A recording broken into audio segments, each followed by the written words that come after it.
আজ সকালে একটি খবর আছে। নিহন হিডনকুকে নোবেল শান্তি পুরস্কার দেওয়া হয়েছে। এটি পারমাণবিক বোমার বেঁচে থাকা ব্যক্তিদের একটি জাপানি সংগঠন, যারা বিশ্বকে পারমাণবিক অস্ত্রমুক্ত করতে চেষ্টা করছে। পারমাণবিক বোমার বেঁচে থাকা ব্যক্তিদের এই গ্রাসরুটস আন্দোলন, হিরোশিমা ও নাগাসাকি, যাদের হিবাকুশা বলা হয়, শান্তি পুরস্কার। পারমাণবিক অস্ত্রমুক্ত বিশ্ব গঠনের জন্য তাদের প্রচেষ্টার জন্য সাক্ষ্য দিয়ে প্রমাণ করেছে পারমাণবিক অস্ত্র ব্যবহার করা উচিত নয়। নরওয়েজিয়ান নোবেল কমিটি সংগঠনের কাজের প্রশংসা করেছে। তারা পারমাণবিক মুক্ত বিশ্বের জন্য জীবন উৎসর্গ করেছেন এবং বেঁচে থাকা ব্যক্তিরা পারমাণবিক অস্ত্রের কারণে ভয়াবহ যন্ত্রণার বর্ণনা করেছেন।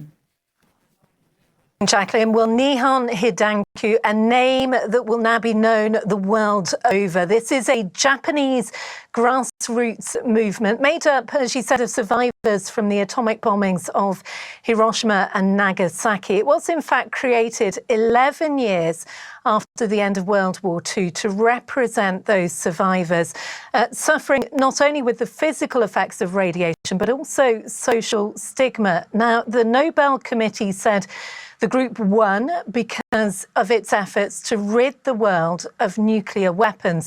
Those bombings of Hiroshima and Nagasaki back in 1945, we know, killed an estimated 200,000 people, and many of the survivors have seen their life's work as informing the wider world about what it's like to carry that trauma and stigma and also survivors' guilt so that nuclear weapons are never used again. The survivors are known as hibakusha, and over the years, many of them have travelled around the world sharing their stories. I think those words that you mentioned from the committee's chair are worth repeating, Jacqueline. He said that these survivors help us to describe the indescribable, to think the unthinkable, and to somehow grasp the incomprehensible pain and suffering caused by nuclear weapons. Jacqueline.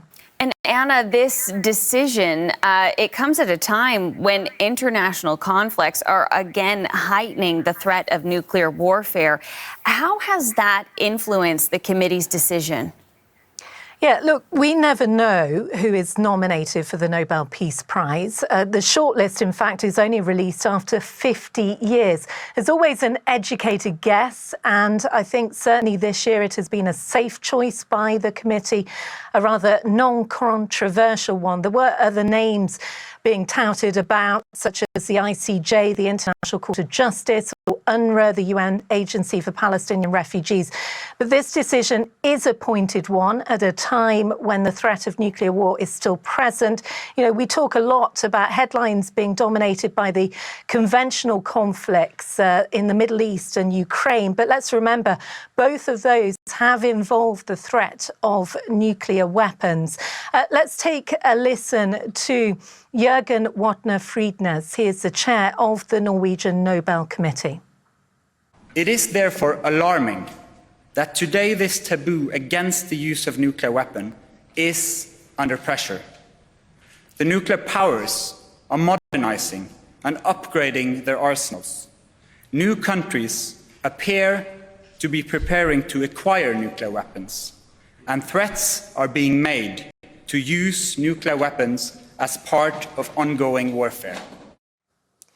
Jacqueline, in terms of reaction from Nihon Hidankyo to winning the Nobel Peace Prize today, the group's head has said that nuclear weapons should and can be abolished. Jacqueline. Okay, Anna, thank you. That's Anna Cunningham for us.